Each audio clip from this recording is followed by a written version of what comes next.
அல்ஹம்துலில்லாஹி ரப்பில் ஆலமீன் வஸ்ஸலாத்து வஸ்ஸலாமு அலா நபிய்யினா முஹம்மதின் வ அலா ஆலிஹி வ ஸஹ்பிஹி வ மன் தபிஅஹும் பி இஹ்சானின் இலா யௌமித்தீன். அம்மா பஅத். அஸ்ஸலாமு அலைக்கும் வ ரஹ்மத்துல்லாஹி வ பரகாத்துஹு. கண்ணியத்திற்குரிய சகோதரர்களே, அல்லாஹு தஆலா எமக்கு அளித்திருக்கின்ற மிகப்பெரிய நியாமத்துக்களில் ஒன்றுதான் எம்மை முஸ்லிமாக படைத்து அதிலும் தொழக்கூடிய பாக்கியத்தை அல்லாஹ் எம் அனைவருக்கும் தந்திருக்கிறான். எம்மில் தொழக்கூடியவர்களாக இருக்கக்கூடியவர்கள் அதனுடைய பரிபூரணமான நன்மையை பெற வேண்டும் என்கிற அடிப்படையில் பரிபூரணமான நன்மையை விட்டும் இழக்கக்கூடிய சந்தர்ப்பத்தை அல்லாஹு தாலா எமக்கு ஏற்படுத்தி விடுகிறான். இந்த சந்தர்ப்பத்தை விட்டும் அல்லாஹ் எம் அனைவரையும் பாதுகாக்க வேண்டும்.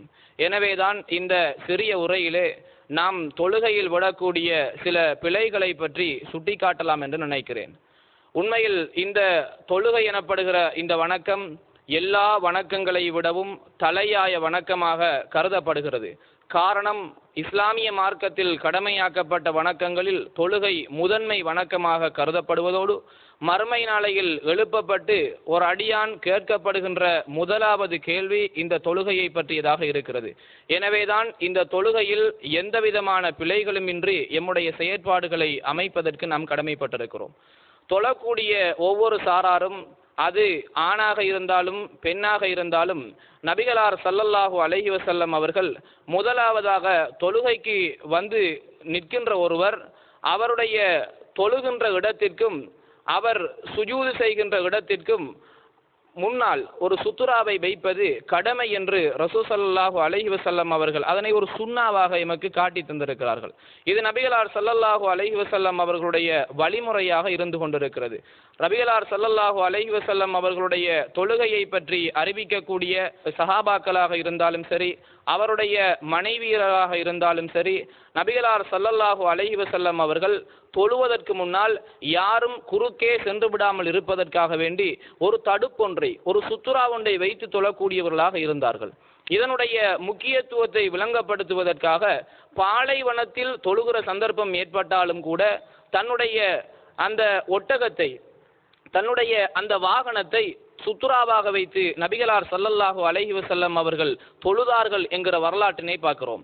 ஆனால் பள்ளிவாயல்களிலே தொழக்கூடிய ஆண்களாக இருந்தாலும் வீடுகளிலே தொழக்கூடிய பெண்களாக இருந்தாலும் இந்த சுத்துராவினுடைய விடயத்திலே, இந்த தொழுகைக்கு முன்னால் வைக்கக்கூடிய இந்த தடுப்பினுடைய விடயத்திலே கவனம் செலுத்தாதவர்களாக அதிகமானவர்கள் இருக்கிறார்கள். இதனை ரசூல் ஸல்லல்லாஹு அலைஹி வஸல்லம் அவர்கள் ஒரு ஹதீஸிலே இப்படி விளங்கப்படுத்துகிறார்கள். ஒருவர் சுத்துரா வைத்து ஒரு தடையை வைத்து தொழுது கொண்டிருக்கிற சந்தர்ப்பத்தில் யாராவது ஒருவர் குறுக்கிட்டு சென்றால் அவரை கையை நீட்டி தடுப்பதற்கு தொழுகையிலே அனுமதி வழங்கப்படுகிறது. அவர் தடுத்தும் அந்த குறுக்கிடக்கூடிய நபர் மீண்டும் வருவாராக இருந்தால் அவரோடு சண்டையிட, அவரை கொலை செய்வதற்கு கூட அனுமதி இருக்கிறது என்று இந்த இஸ்லாமிய மார்க்கம் சுட்டிக்காட்டுவதை பார்க்கிறோம். ஏனெனில் குறுக்கே செல்லக்கூடியவர் இவருடைய தொழக்கூடியவருடைய சிந்தனையை மாற்றக்கூடியவராக இருப்பார். இவருடைய சிந்தனை குறுக்கே செல்லக்கூடியவருடைய, இவருடைய பார்வை செல்லக்கூடியவரிடத்திலே இருப்பதினால் இவருடைய சிந்தனையும் தொழுகையை விட்டும் தன்னுடைய இஹ்லாஸான எண்ணத்தை விட்டும் மாற்றக்கூடிய நிலையில் இருப்பதனால் நபிகளார் ஸல்லல்லாஹு அலைஹி வஸல்லம் அவர்கள் இந்த சுத்துராவினை முக்கியத்துவப்படுத்தி கூறுகிறார்கள். எனவேதான் நாம் தொழுகிற பொழுது நாம் ஜமாஅத்தோடு, அதாவது ஆண்களாக இருந்து பள்ளியிலே தொழக்கூடியவர்களாக இருந்தாலும் சரி, பெண்களாக இருந்து வீடுகளிலே தொழக்கூடியவர்களாக இருந்தாலும் சரி, இந்த சுத்துராவினுடைய விடயத்திலே மிகவும் கண்ணும் கருத்துமாக இருந்து கொள்ள வேண்டும். நபிகளார் ஸல்லல்லாஹு அலைஹி வஸல்லம் அவர்கள் தான் சுஜூது செய்கிற இடத்திற்கும் அவர் வைக்கிற தடுப்புக்கும் அந்த சுத்துராவுக்கும் இடையிலே ஒரு ஆட்டுக்குட்டி செல்லக்கூடிய அளவுக்கு இடைவெளி இருக்கிறது என்று நாங்கள் ஹதீஸ்களிலே பார்க்கிறோம். ஒருவர் சுத்துரா வைத்து தொழுது கொண்டிருக்கிறார், தடை வைத்து தொழுது கொண்டிருக்கிறார். அந்த தடைக்குள்ளால் தான் ஒருவர் செல்ல வேண்டும். அது தவிர தொழுது கொண்டிருப்பவருக்கு அருகாமையிலோ அல்லது வேறு இடங்களோ கிடையாது. அவரை கடந்துதான் செல்ல வேண்டும். ஆனால் அவர் சுத்துரா, ஒரு தடை வைத்து தொழுது கொண்டிருக்கிறார். அந்த இவர் தொழுது முடிந்தால் மாத்திரம்தான் இவர் செல்லலாம் என்கிற நிலை இருக்க நபிகளார் ஸல்லல்லாஹு அலைஹி வஸல்லம் அவர்கள் சொல்கிறார்கள், இவர் 40 காலங்கள் தொழுது கொண்டிருந்தாலும், அந்த ஹதீஸிலே 40 வருடங்கள் அல்லது 40 நாட்கள் என்கிற அறிவிப்புகள் கிடையாது. 40 காலங்கள் இவர் தொழுது கொண்டிருந்தாலும் இவருடைய தொழுகை முடிகிற வரைக்கும் இவர் காத்து கொண்டிருப்பார். எதற்காக?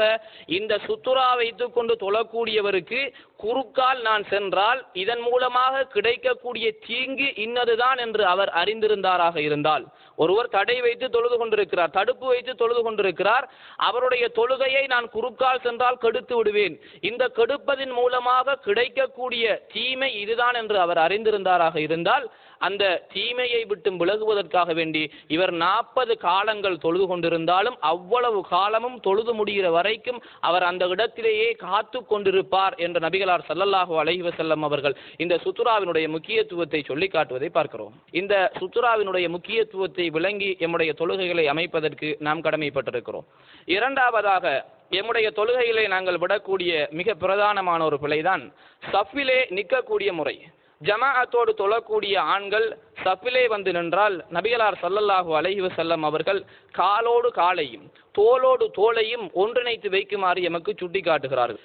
காலோடு கால் சேர்க்காத ஒருவருக்கு 2 நபர்கள் தொழுது கொண்டிருக்கிறார்கள், அவர்கள் இருவருக்கும் இடையில் தங்களுடைய கால்களுக்கு இடையில் இடைவெளி இருந்தால், தங்களுடைய கால்களை இணைத்து வைக்காத நிலையில் அவர்கள் தொழுதால், அவர்கள் இருவருக்கும் மத்தியில் ஷைத்தான் உட்கார்ந்து கொண்டு அவர்களுடைய சிந்தனைகளை குழப்புகிறான், அவர்களுடைய எண்ணங்களை மாற்றுகிறான் என்று நபிகளார் ஸல்லல்லாஹு அலைஹி வஸல்லம் அவர்கள் சொல்லி காட்டுவதை பார்க்கிறோம்.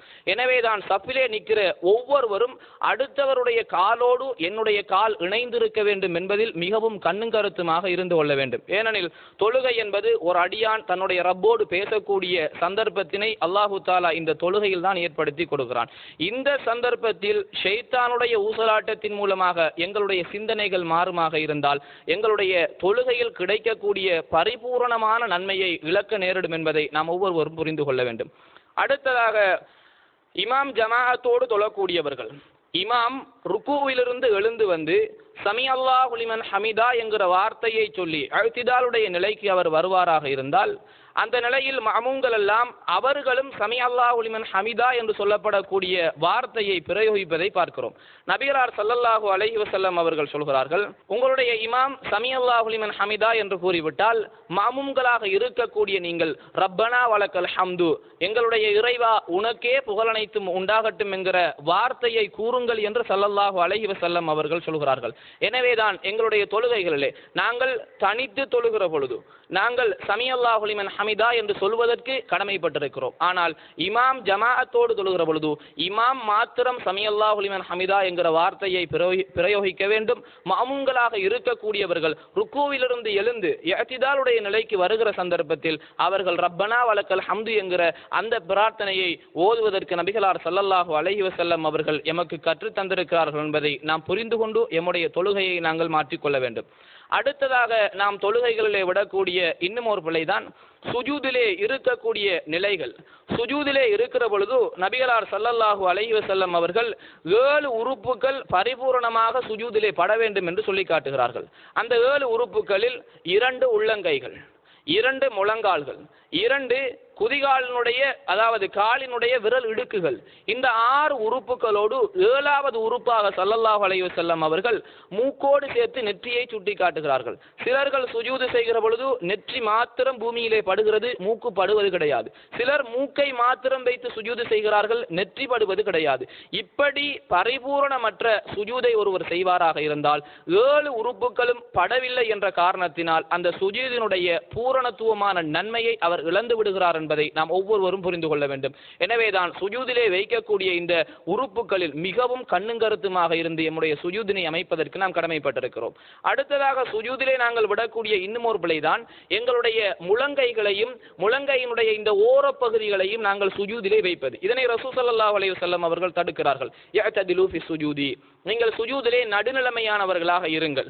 நீங்கள் சுஜூதிலே நாய் அதனுடைய கையை விரித்து படுப்பது போன்று உங்களுடைய முழங்கைகளையும் உங்களுடைய முழங்கைக்கு அருகாமையில் இருக்கக்கூடிய இந்த ஓரப்பகுதிகளையும் நீங்கள் சுஜூதிலே வைக்க வேண்டாம், அதனை நீங்கள் உயர்த்தி வையுங்கள் என்று நபிகளார் ஸல்லல்லாஹு அலைஹி வஸல்லம் அவர்கள் சுட்டி காட்டுகிறார்கள். சுஜூதிலே இந்த பிழைகளை விட்டும் நாம் எம்முடைய பிழைகளை அகற்றி சுஜூதை பரிபூரணமாக செய்வதற்கு நாம் கடமைப்பட்டிருக்கிறோம்.